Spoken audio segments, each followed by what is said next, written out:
Okay, so when exactly did middle class just become pure survival mode? I'm talking like the hunter-gatherer stage of humanity. Because think about it like this, just one mistake, one minute mistake away from sleeping under a bridge.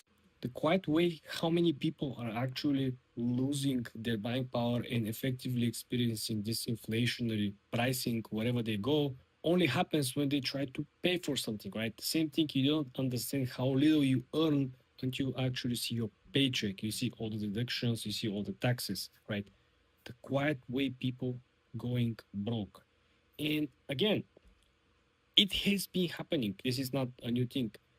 The thing is that now the escalation or the majority of the issues for people are becoming the money issue, right? Before it has always been like money issue plus something else, like money issue plus something else. Now it's money issue plus money issue. And as you can see, a lot of these people are experiencing almost the same problems. It always comes down from the economic standpoint, where the economy doesn't really reward the people who are working the hardest or the people who have consistently worked at the same place, putting the same effort, showing up every single day. The idea here is that the economy currently is rewarding innovation, not stagnation.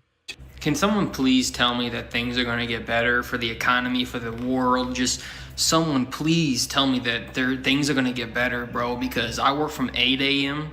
to 10 p.m., 2 jobs, and I'm just sitting on my lunch on my second job, and I just can't do this shit anymore. I told myself I would never work a second job again earlier this year, but bills are bills. You got to do what you got to do, but bro, I can't keep doing this shit. I'm tired, like everyone else. I spent about an hour talking to my grandmother last night. She's 90 years old, and she's actually considering selling her home and her property because that's the country we live in right now. She's 90 years old, and she has to sell everything that she's ever earned. That's the country we live in right now. My grandfather was retired from the military. She has her Social Security. They both worked their whole lives, and she can't afford to live anymore. 90 years old. Put money away, did all the things, and now she has to be put in a position where she has to sell her home. Even if the prices go lower, the wages will not go up. Even if people are rehired, the people who are fired, or at least part of them, they're still going to struggle because the prices will not go lower and the wages will not go up. Every single year, when the prices multiple times per year on certain items go up, your salary doesn't go up, doesn't catch up with the pace of the prices. And this gap has always been the rule. But the prices haven't skyrocketed this high, plus the devaluation or the buying power of your money hasn't gone down that drastically, that substantially as we've seen for the last couple of years. Considering that almost a quarter of all the money in circulation in US dollars have been printed throughout the virus situation, through the distribution of stimulus checks or any of the relief programs. Out there is wondering how Americans are doing poorly. We are doing poorly. Yesterday, I woke up to an email from my landlord saying, hey, I'm raising your rent. Why? No reason. We already pay all of the utilities ourselves. That is not included in the rent. So we pay for electricity and we pay for water and we pay for natural gas to heat our home. And that bill in particular has skyrocketed this year. Every single month this winter, it was over $600. And we do not turn the heat on. We just turn it so that we can survive. We do not turn it above like 60. So we're freezing in the house all winter. Oh, and also I woke up this morning to an email from my health insurance being like, thanks for your payment. It was deducted automatically, except this time the payment was $400 more than it was last month. Sorry? What's going on? So I called the health insurance company and I was like, why did this happen? And they said, oh, well, the tax premium expired. And I said, tell me why that happened. Is that because of federal budget cuts? Is that because of the New York State budget? Where did that come from? And they said, we don't know. You have to call the New York State Department of Health. I am so sick of how expensive it is to just live. Before I left work, I had to make sure I bought tickets to my kids' musical for school. and I'm going both nights, and then my parents and my husband's parents are going one night, and then we're going as a family one night. So I just paid for those tickets for all those tickets all together, it was like $62 or something like that, 62. And then I left work, I got my kids to school, I had to get gas. I was on E. My gas light was on. I had busy like for the rest of the evening after I wake up after sleeping, so I was like, let me just do it. It just cost $78 to fill my tank. I do have a like a mid-size SUV. I have a Chevy Traverse. But literally before this day has even started, I have now spent $140.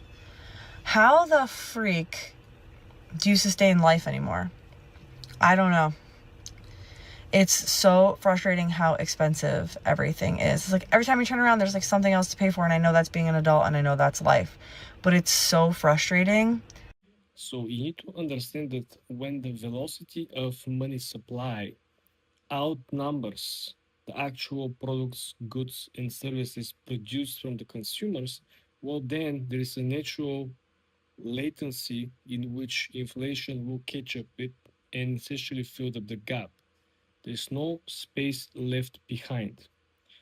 And like I mentioned, even if now a lot of businesses are showing up, they extend the working hours. They wanna, try to recoup the missed revenue by simply not having enough clients. People don't have enough spending power.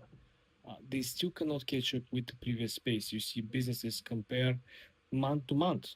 The sales are down. They're not comparing quarter to quarter. They're not comparing year to date. Because the further back in time you go, the bigger the difference of your revenue or earnings actually comes to the end, right? You realize that you was making personally, or your business was making much more money, much easier throughout the virus situation years, right? And the main concept that you will see is that all these people, they want to work. They're not lazy. They want to work. They want to, be given a chance at least to, use their skills, use their time in exchange for money. But the problem is that the market currently prioritize technological advancements, prioritize AI to get the job done. And this is, no one knows for how long it is going to be. It might end up being forever. It might end up being the new standard. But these people, unfortunately, they have to figure it out the way to actually exchange their current skills and knowledge base with the skills and knowledge base about AI, either working alongside of the AI, improving the AI, or maybe starting their own business. We have seen plenty of stories, people without any prior technological background being able to utilize AI for either improving their own personal or professional lives. So I truly believe that these people will catch up with, because if you wait for the economy to fix itself or fix your life, you're gonna be waiting forever, unfortunately.